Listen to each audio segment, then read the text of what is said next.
All right, so I got one done, and now I'm on my second. So basically, you have to beat this off of the old rotor rings.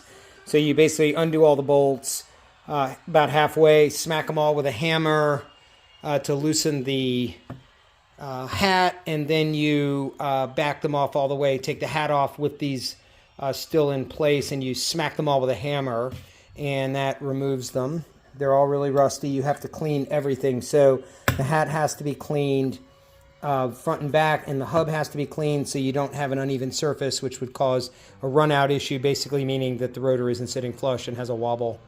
All the hardware gets this Loctite 272. It's like a high temp red, so I can see I put a little bead on there. And then finally, what you have to do is, there is actually ever so slightly a little bit of movement involved. And so what you do is you take your calipers, your Harbor Freight cheapos, zero it, and you, if I can get this on video, you kind of do this, and then you go at the cardinal points, positions around, and you kind of have to center it. There's not a lot of movement, but I was able to get it centered.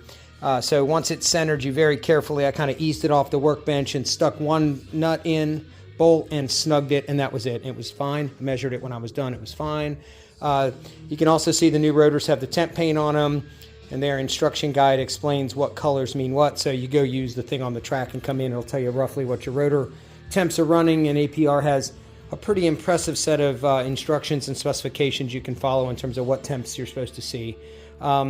Once you flip this over and start the tightening sequence, I basically you just kind of do this, you just keep going around opposite until you're done. I just would mark each bolt head with a marker, and then I have a very small torque wrench that I use for my mount of my bicycles, and it's supposed to be 11.5 foot-pounds, Newton meters, so it's not much. And you snug them all down, Loctite, and throw them back together, and this one's all done. The driver's side, you can see it's brand new, and these are 34 mil wide, and the old ones are at 30 mil, probably just at, or maybe even just slightly under.